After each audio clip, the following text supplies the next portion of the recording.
Hello મિત્રો, જેસ્ટી રેસિપીઝમાં તમારું હાર્દિક સ્વાગત છે। આજે આપણે એકદમ ટેસ્ટી અને અલગ જ રીતથી બનાવીશું રીંગણાનો ઓરો, જેને રીંગણાનું ભરતું પણ કહેવામાં આવે છે। આ ઓરો એટલો મજેદાર, સ્વાદિષ્ટ અને હેલ્થી છે કે એકવાર આ રીતે બનાવશો તો ફરીવાર બનાવવાનું મન થશે। તો આજે માટીના વાસણમાં ઓરો બનાવીશું। માટીના વાસણમાં બનાવેલો ઓરો શરીર માટે ખૂબ જ હેલ્થી છે અને તેનો સ્વાદ મીઠો લાગે છે અને આ ઓરાને ખાવાની મજા જ કઈ જુદી હોય છે। તો ચાલો આજે પાટિયામાં બનાવીશું, એ પણ દેશી સ્ટાઇલથી। તો ઓરો બનાવવા માટે એક મોટી ચમચી આદુની પેસ્ટ અને એક લીલું તીખું મરચું, 4 થી 5 કળી લસણની, અડધું શિમલા મિર્ચ, 2 મીડિયમ સાઈઝની ડુંગળી, 2 મીડિયમ સાઈઝના ટમાટર અને 1 લીંબુ લેશું। હવે મસાલાને પણ જોઈ લઈએ।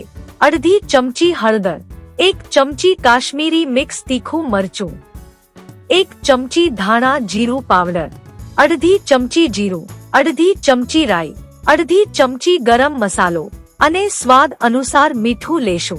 તો સૌ પ્રથમ આપણે 2 રીંગણા લેશું, જેને આ રીતે વચ્ચેથી કાપી લેશું, જેથી અંદરમાં કોઈ જીવ હોય તો ખબર પડે, કેમ કે ઘણીવાર રીંગણા અંદરથી સડેલા નીકળે છે, એટલે આપણે ચેક કરી લેશું કે સડેલા છે કે નહીં। તો તમે જોઈ શકો છો રીંગણા એકદમ ફ્રેશ છે। તો તેને મીડિયમ ફ્લેમ ઉપર શેકવા મૂકી દેશું અને ચારે તરફ ફેરવતા રહેશું, જેથી આખું રીંગણું સરસ રીતે શેકાઈ જાય। એવી જ રીતે બીજું રીંગણું પણ શેકી લેશું। તો તમે જોઈ શકો છો રીંગણા સરસ રીતે શેકાઈ ગયા છે। તો તેને ઠંડા થવા માટે મૂકી દેશું। રીંગણા ઠંડા થાય એટલે ઉપરથી તેની છાલ નીકાળી લેશું। ચાકુની મદદથી અથવા પીઝા કટરથી કાપી લેશું, જેથી એકદમ મેશ થઈ જાય। હવે વઘાર માટે માટીની કડાઈમાં 3 ટેબલસ્પૂન જેટલું તેલ લેશું। તેલ ગરમ થાય એટલે તેમાં રાઈ નાખીશું। રાઈ ફૂટે એટલે તેમાં જીરું નાખીશું।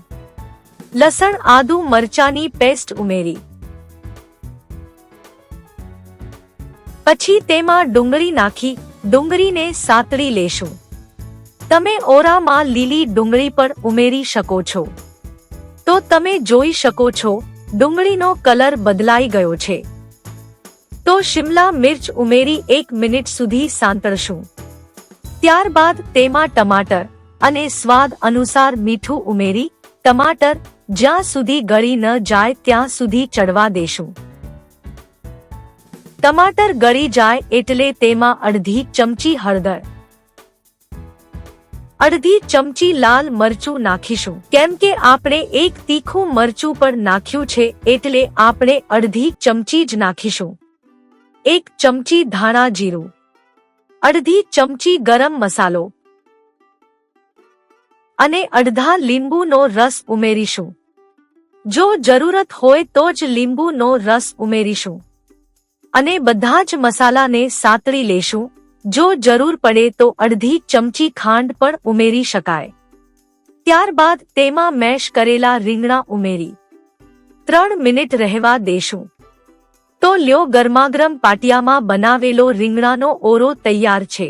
આ ઓરાને તમે બાજરાનો રોટલો, ગોળ, છાશ, પાપડ, સલાડની સાથે ખાવાની ખૂબ જ મજા આવે છે। તો મિત્રો, એકવાર આવી રીતે બનાવીને જોજો, ખૂબ જ ટેસ્ટી અને મીઠો લાગે છે। તો મિત્રો, આજની આ ઓરાની રેસીપી તમને કેવી લાગી કોમેન્ટ સેક્શનમાં જણાવજો। ફરી મળીશું આવી અવનવી રેસીપી સાથે જેસ્ટી રેસિપીસમાં।